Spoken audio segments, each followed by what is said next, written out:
Good evening.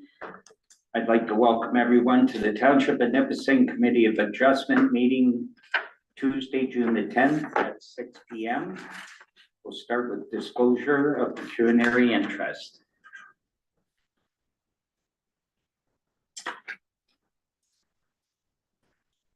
I need a mover and a seconder. Councillor Jalapenko.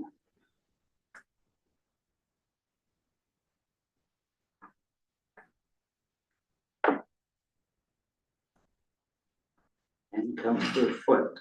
Second.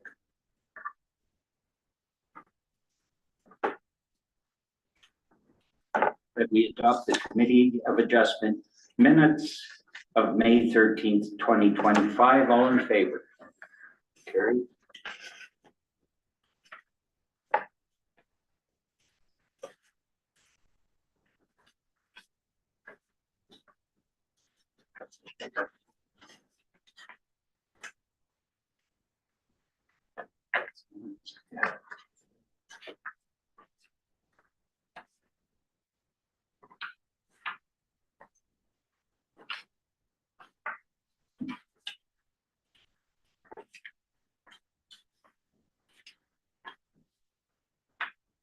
We'll move on to item 3. So I need a mover. Councillor Kirky.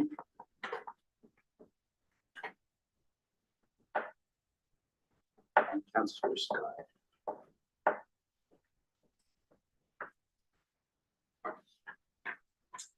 And I'll read it. Applicant Tulloch Engineering, Steve MacArthur, owner Reginald John Adams. Decision: the purpose of the application is to create one new lot on the subject lands for a total of 2 lots, including the following. The proposed retained lot is to have a lot area of approximately 40.5 hectares, 100 acres, and a lot frontage of approximately 300 meters on Pilgers Road. The proposed severed lot is to have a lot area of approximately 40.5 hectares, 100 acres, and a lot frontage of approximately 490 meters on Pilgers Road. An existing dwelling and accessory buildings structures are located on the proposed retained lot. The Township of Nipissing Committee of Adjustment approves consent application C 2025-06 by providing provisional consent subject to the following conditions. That the applicant provides the township with a copy of the reference plans to be deposited in the land registry office that is substantially in compliance with the application sketch. The original executed transfer deeds, both duplicate originals and 1 photocopy per consent, a copy describing both the retained and severed lot and naming the applicable grantor and grantee attached to the transfers for approval purposes.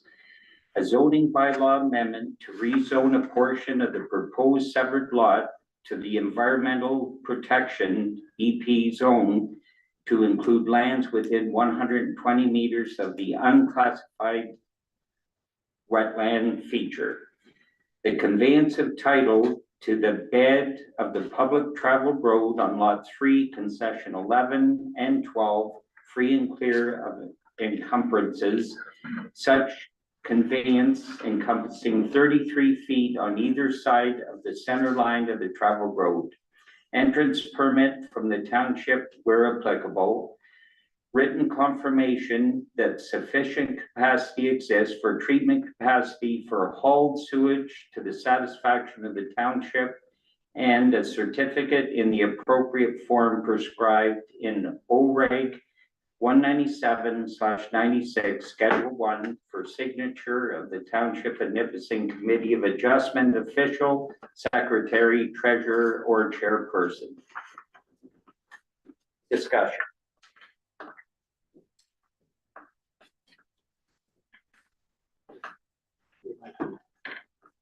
Opportunity. Thank you.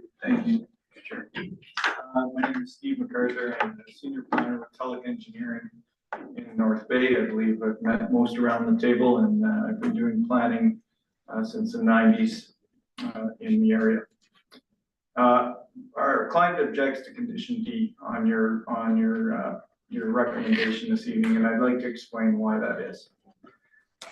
First of all, I received this at 3 o'clock this afternoon, so I had to do some rudimentary mapping that I'd like to call up and try and show to you if I can, at least on my laptop.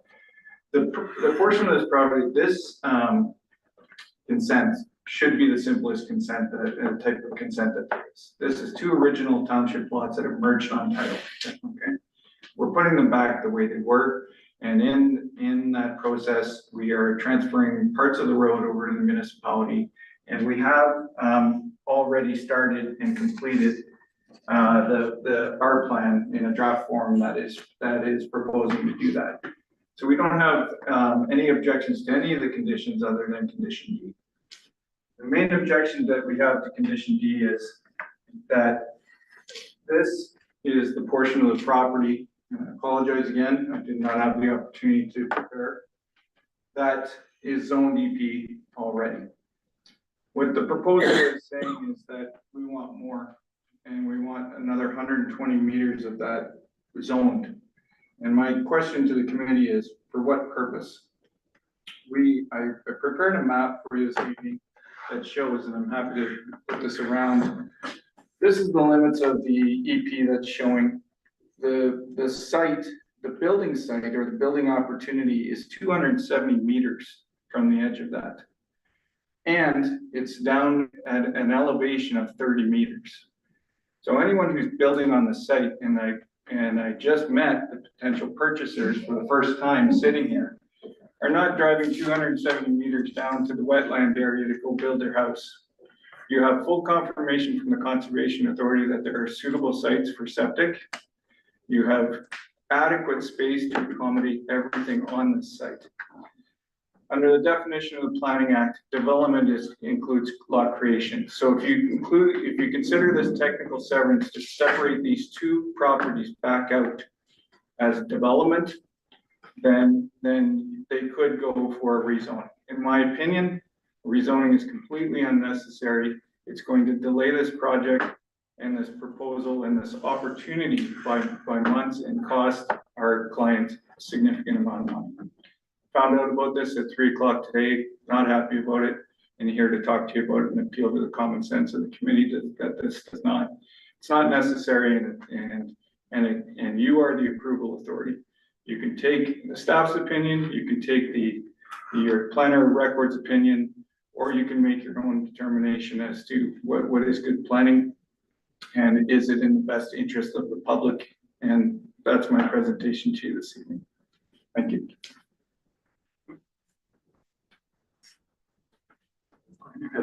Yes.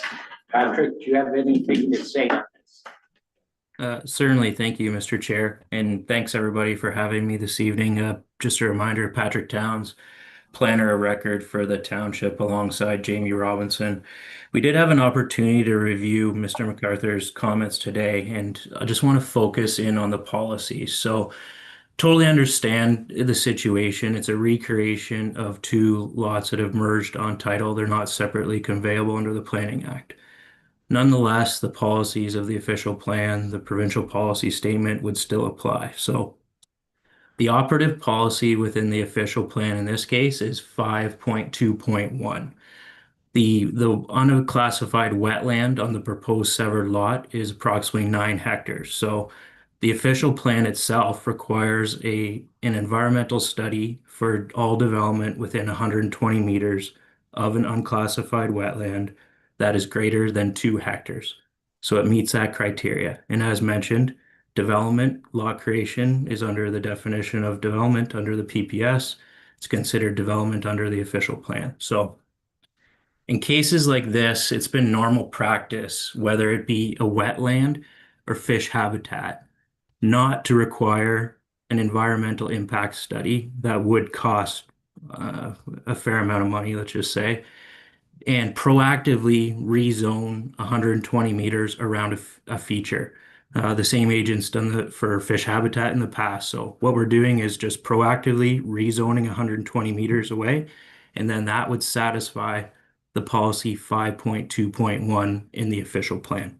If development's at least 120 meters away, from a policy perspective, there would be no negative impacts on that wetland feature. And recognizing there are constraints or whatnot for development and certain areas of a property and whatnot. But nonetheless, if this mechanism was not in place, if there was no environmental impact study, if there was no rezoning for lands within 120 meters of the feature, a future owner or someone could build right up into the side of the wetland essentially from a zoning perspective. So unless there's another planning mechanism to make sure that 120-meter buffer applies, we're not aware of it. And again, this would only apply to the proposed severed lot because it's vacant.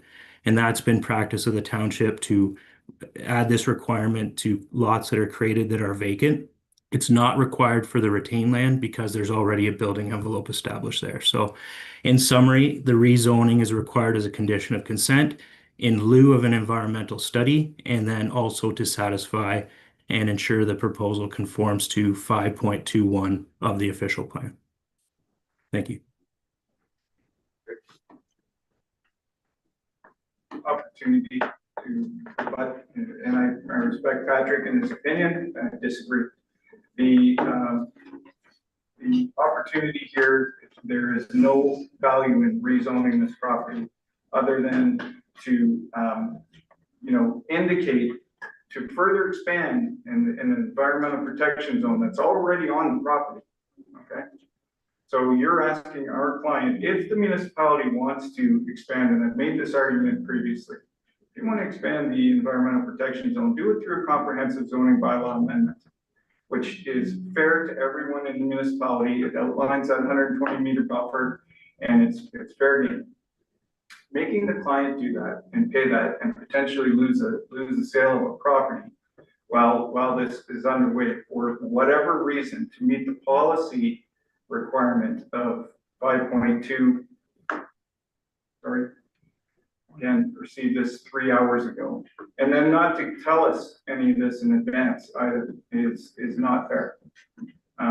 There was no heads up. There's no, we're going to recommend that we rezone this portion of the property. And the only reason I got the report is because I had to email John Paul and ask where it was. So we would have deferred this meeting, said this is nonsense, come back to the committee and say we've come to a resolution, or we could do as simply as stake out 120 meters from the identified end of that and suggest that their building permit does not encroach on. They have 150 meters of depth. I will defer that they're not going to build a driveway 270 meters back into the wetland area. So you have the opportunity to do this. You can waive that condition as a condition of approval, and we can move forward with the consent, perfecting it, getting it registered, the plan, and transferring it on behalf of our client. Again, these were two properties that existed. They were whole lots on the plan of original township lots. If they hadn't merged, they could go get a building permit right now without any of these conditions. So what is the difference other than we're making extra layers of bureaucracy in the time when we need some housing and some opportunities for young people to build a house? Thank you. Patrick? Yeah, no, totally understand the situation here. Just again, we're dealing with a policy framework. Anytime you create a new lot, it has to conform to the official plan. It's been the same approach for other applications in that, again, it's avoiding an EIS, and it's a recommendation to rezone 120 meters around the wetland. The issue, if committee, and again, it is committee's decision if they want to not require the condition, but then there's no assurances in this case or other cases where development could occur in the future. It could occur within 120 meters. Technically, then you're not conforming with that policy 5.21 in the official plan. And that's what we're simply going off of. So committee has the ability to make their own decision. Just to again clarify, this has been the past practice in similar types of applications where new lots are going through the consent process and reviewing against applicable provincial and local township policies. And that's the basis of a report. In terms of timing, I understand if we discuss this in advance, we'd have the same opinion in recommending the condition remain as is based on our findings and recommendations and again on previous applications. So we stand by that in the recommendation. But again, committee has the ability to make their decision on the application, as Mr. McCutcher mentioned. Thank you. Well, back to the committee, if we'd known this in advance, we would have done an EIS, and we do have staff in-house, and it would have been less expensive than going through a rezoning and substantially less time. We have professional environmental specialists on our team. It's not necessary. It was never necessary. I don't appreciate it being tied in with fish habitat from previous applications. There's no fish habitat here. Are you saying fish is more important than what could be on that? Excuse me, I'm talking to the committee. Oh, okay. Sorry. Okay, Sorry, Steve. don't fall. Okay, Just let me finish my thoughts. sure. There's nothing here that requires you to go through this extra step other than, satisfying that condition. We are saying that we are satisfying the condition. There will be no development within 120 meters of that wetland area. There's going to be, hopefully, at some point, a single detached dwelling built on there or other opportunity that the potential purchasers would be looking at. And they could certainly get that reviewed by the building official and staff at the municipal level, who would then be, weary of that 120 meter buffer that is being requested and could approve building permits in that regard. Just for something for the community to think about, in the past practice in the township, we've always been consistent. We're trying to stay consistent with our policies. So like when we had Ben and Jen Hughes, we had to do 120 meter rezoning ground because they didn't put in a study. We have had people put in studies, and sometimes the boundary can expand and sometimes it can contract. See, none of us are biologists here. We don't know. So this is like another mechanism to use. The 120 meters is to protect that area around the wetland as per provincial plan policy. If we keep the resolution as is, you're following your policy. And I'm on big wetland. Yeah, I would just question that in the sense of like, I bought vacant land on Waquabi and like under the bylaws and everything, I only have to stay 30 meters from that lake. So why is it 30 meters on the lake, but then 120 meters on like a pond, basically? When it's all like, even in like our sense of like building one house, we have to be 120 meters. And then you have like, say, 40 houses on the Waquabi that have to be. Not that like, 30 if you look at meters. that property, you can't go. And that was that just close. recently, that was the past 2 years, we bought that vacant lot. Because there's zone standards, 30 meters of water yard setback. Patrick, I don't know if you have any comment for that, but like a regular lot. Well, a lake, what's the difference between a lake and a wetland?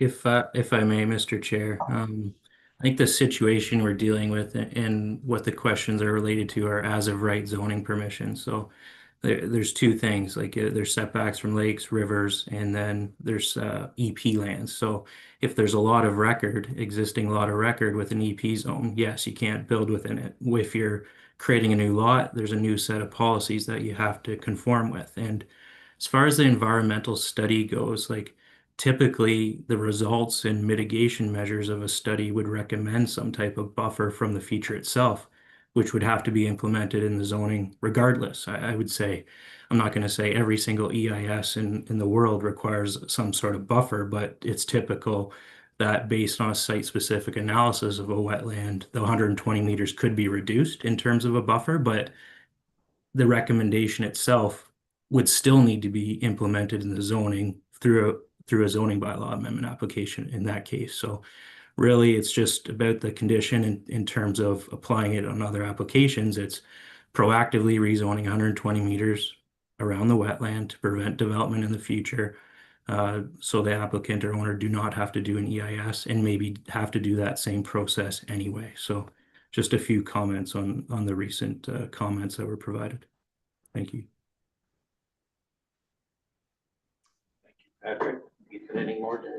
Just sometimes too, when you get studies done, they'll come up with mitigation measures and that sometimes will trigger a site plan control agreement. And there's cost associated with that too, so. There's always a lot. You can, if you go the study method, because usually the biologists will come up with mitigation measures and the only implementation tool we have is to put in some kind of agreement, like a site plan control agreement, so. I mean, there's cost to that too. The rezoning is generally one application, it gets rezoned, he's met all the condition, the land is separated.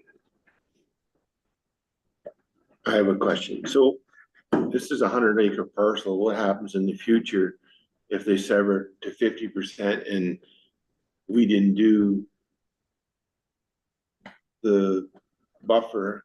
Could the next ones just go all over? Because we didn't do it right the first time? Next time, it could be a condition that it's the same condition as per our plan. Well, I'm trying to look into the future. I don't want to hang somebody else out to dry because we didn't do it right the first time. What's the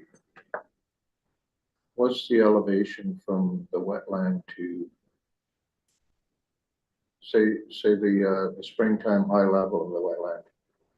I'm sorry, I can provide that to you if you'd like. Yes, if it could, It's 30 meters approximately.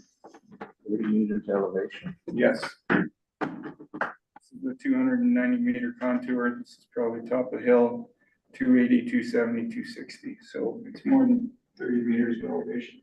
The point is, these are 100-acre lots, original township lots. They should be separated back the way they were. Adding additional conditions is punitive. It's to check a box on your OP, and I'm asking the committee to look at this from a common sense perspective.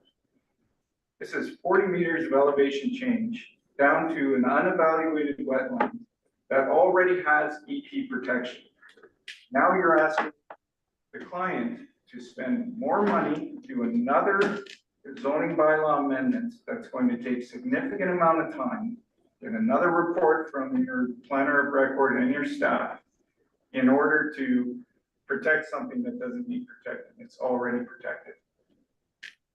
This is the kind of thing that is really difficult for people trying to purchase land and build a house.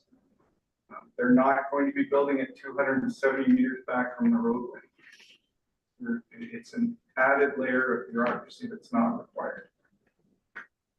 And you have the ability to waive that condition. You are the approval authority. You can take your planner of record's opinion and without setting precedent, because this is a situation where there's a common sense component to it. Thank you. How is that not setting precedent? That's my concern. I totally sympathize with you, the bureaucracy of jumping through some of these hoops. I just worry about opening the gates, the floodgates for what could be coming with some of the other policies that are coming through from the province with development.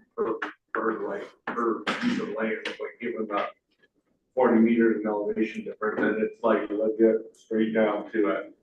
So you can't build within that anyways, and then they've already being environmentally protected. I know he's not a fancy planner, but that's the answer. Every single application that comes before the committee is for you to consider and answer to councilor's question. Yeah, like I say, you have to take it per lot kind of thing. And is there any way to rezone it while they own it? I don't know the possibilities there. Well, yeah, the condition is to rezone it, so the owner will still own it. I can't sign off on it until the rezone is complete. Okay. And one of the conditions too is to transfer the road to the township, and that original lot is gonna be slightly modified now. They're splitting another lot to the west, so they'll have 1, 2, 3 by the end of this. Even though in theory it's 1 and 2, by transferring that road, they're getting a third lot to the west. That's not, but anyway, in we're muddying waters, folks. How is that not accurate, Steve? We're transferring the municipality the road where it exists, where it traveled. Okay, that's a normal requirement as you run the committee. And will it not create a new lot? It'll create a parcel that is probably not developable. It's a very small piece on the other side. Not 50 acres? I don't know, but that's not what we're dealing with this application right now. We're trying to sever 200-acre lots, original township lots. It should be the most simple application that you can deal with as a committee. Well, we're gonna bring it to a vote. So all in favor of this resolution as written?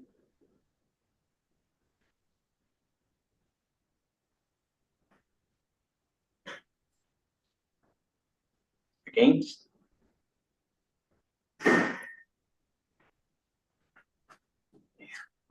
Yeah, I think I'm gonna move to. Take down the application right now. Are you talking about waiving the condition? No, Oh, this it's is accepting this resolution as written. With respect, our request is simply to accept the resolution. We concur with everything that's been proposed with the exception of condition D. So our specific request is to have condition D struck from the resolution and approved by the committee. That's why I was asking if we were going to pass it as written, as our planners. Because we've got a registered professional. So if planner. we go against it, then what happens? Like if you pass it, No, if some vote against it, if we don't have a majority, then there's just no Pass it. severance. Oh, okay. But that's the thing, that's what I was trying to make sure, because Yeah. you might not want to do that. You might want to pass it as is with the condition of rezoning, or you may want to chat about removing that condition and going against staff and planner's opinion, or you can pass it as is, following staff and planner's opinion and the official plan. and that's what I was asking for, because right now it's all written in. That you can pass this right now with all of those conditions. It's just, they're arguing they don't want to do the rezoning, that part of it. They want you to remove that one condition, so they still got to transfer the road, you're still passing the severance. You're just taking out that condition so they don't have to apply for a zoning bylaw amendment. That's what Steve is asking for. If I could, when you read conditions at a committee level or at a council level, you can object to any or all conditions. You can amend conditions at the counter before it's approved, and also appeal any of the conditions that are passed. So our request of the committee is pass it exactly as it is with the, and strike condition B, which is an unnecessary step. But you could pass it and they could appeal the condition also. To the Which board. is that. Then I'd rather you have the severance. Yeah. And then you can appeal. Yeah. We don't want you to lose the They could severance. vote on it. That makes sense.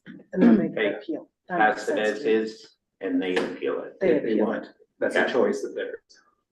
And that gives us time to actually, Give it some more study. yeah, absolutely. I'd be more I'm- comfortable with it. Yeah, because I'm not comfortable with it either way at this point. Actually, I want to actually have a look at the property. I would suggest that we do that. Yeah, I get a better visual if I look at the property. Want to defer the application to consider that, opposed to approving it this evening. Again, I don't know how to present it other than we did. We did not have an opportunity to see this. Otherwise, we may have made a motion to defer and not convene tonight. Again, I received this 3 hours before and only at our request. Steve asked me for the planning report at 1:37. I sent it back to him at 2:38. So if I may, could we defer this? Up to the committee of adjustment.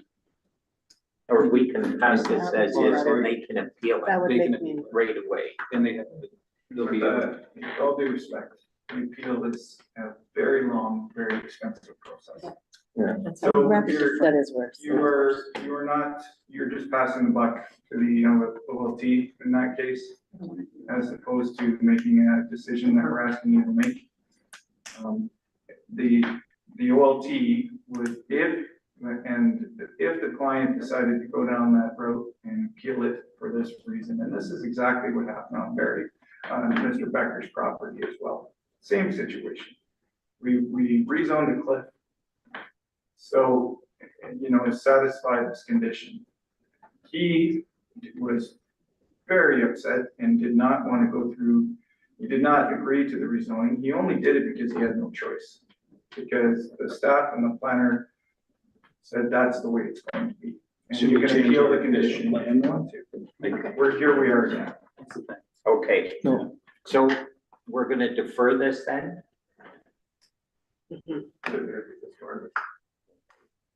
Would I be able to make a motion at this point to defer it until the next meeting? Just a decision. Yeah. Pardon me? It's just deferred, Yeah. and we'll come back in 2 weeks when we have our regular council meeting. And we'll have another committee adjustment and we'll have answers. Just a nice, sorry, Kim, I cut you off, I apologize. I assume the deferral is to have an opportunity to visit the property and see exactly what we're talking about. I would very much welcome that opportunity.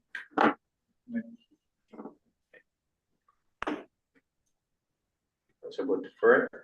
Yes, thank you. Okay. Deferred, yeah. Just right here. Deferred against.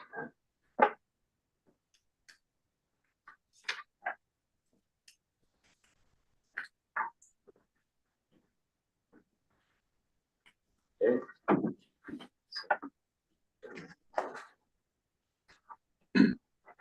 Chris. Yeah.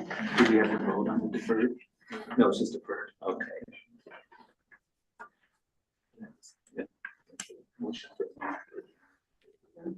Yeah. Yeah. So I need a mover and a seconder. Mr. Foot, oh. I don't think so.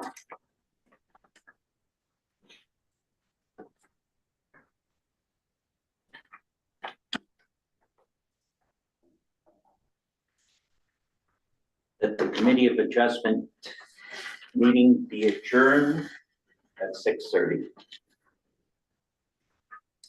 All in favor?